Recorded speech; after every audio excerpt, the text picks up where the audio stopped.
Anak yang soleh itu anak yang tahu kalau dia seorang laki-laki nanti, secantik apapun istrinya, selucu apapun anak-anaknya, sebanyak apapun harta yang dia miliki, sehebat apapun dia di mata anak buahnya, demi Allah, orang tua tidak pernah menjadi nomor 2 dalam hidup.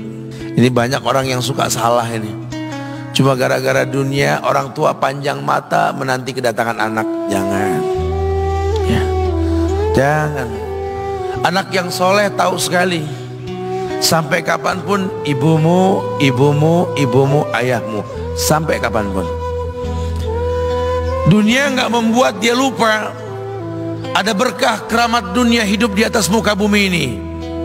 Dia nggak repot datang ke makam-makam para wali. Orang tua nomor 1 yang dia temui. Ini orang hebat. Ini banyak di antara kita, makam-makam didatengin, di mana saja didatengin, ngalap berkah. Orang tua panjang mata, berlinang air mata menanti, mana anakku?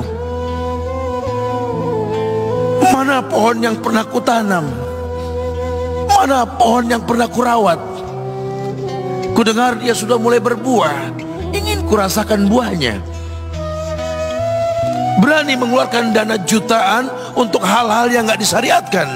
Ini orang tua panjang mata. Rela ndak rela, orang tua kita akan mendengar dan melihat.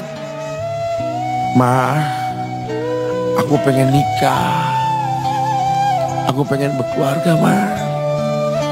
Ya orang tua ya seneng lah.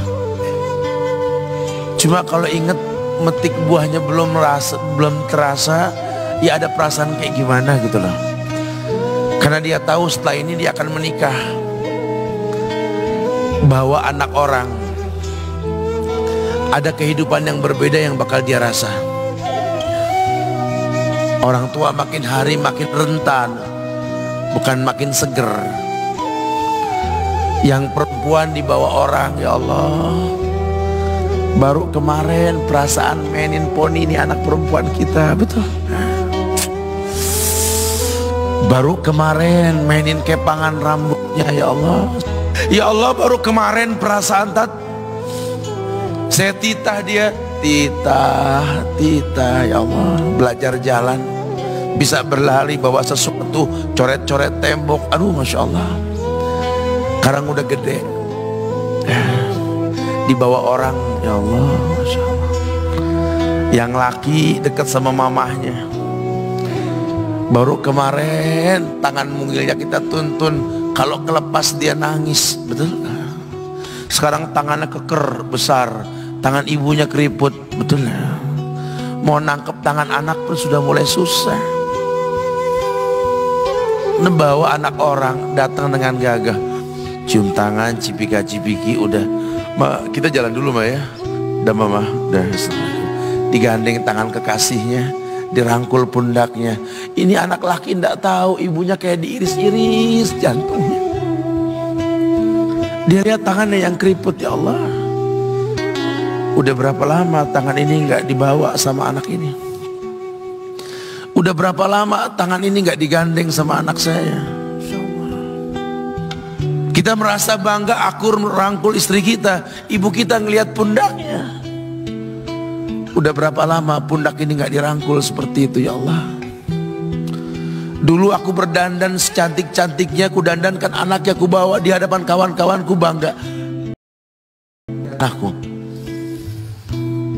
Tapi dia tidak pernah berdandan rapi membawa aku ke hadapan teman-temannya.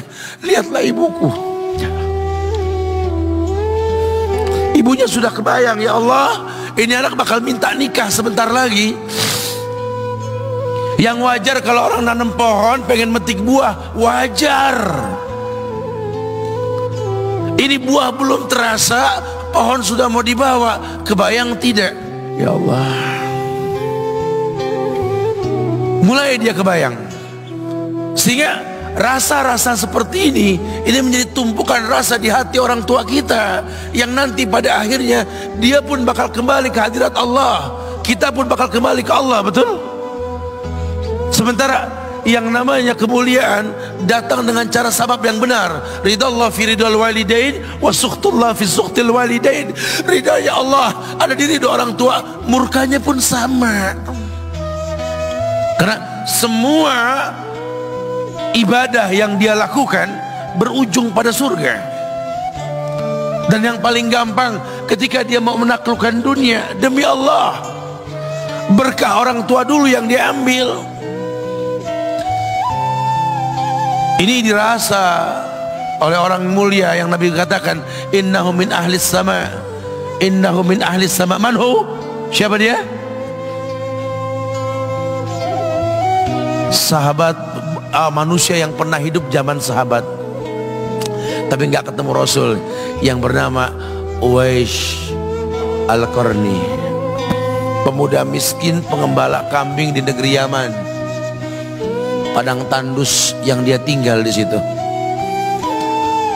yang dia kesampingkan hidupnya untuk ibunya, untuk ibunya. Tidaklah terucap kalimat satu yang ingin ibunya pengen, kecuali Uwais pasti akan melakukannya apapun, dan ibunya cacat. Apa kata Uwais? Tidak akan pernah terlontar kata dari mulut ibuku kecuali kan kulakukan yang dia inginkan. Masya Allah. Ibunya cacat dan dia menomorduakan diri, yang penting orang tuanya dulu. Hingga satu waktu ibunya berkata, wahai Uwais, ibu sudah tua. Andai kematian mendatangi ibu, ada beberapa keinginan yang ibu pengen merasakan keinginan tersebut. Mungkin enggak ya? Apa Bu? Katakan. Ibu pengen haji. Bengong, Uwais, ya Allah Bu, ini Yaman, Hadramaut, yang sekarang saja pesawat itu bisa 3 jam menuju Saudi itu, 2 jam lebih lah menuju Saudi.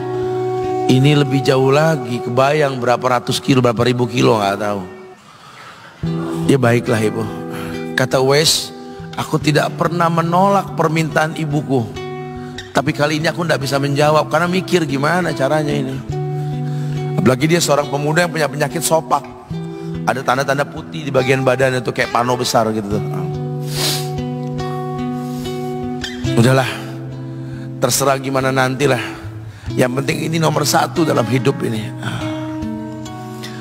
Dia beli seekor anak sapi, digendong tiap hari itu sapi sama si Uwais menuju puncak gunung, turun lagi, gendong ke atas, turun lagi tiap hari, sampai orang bilang, Uwais gila no.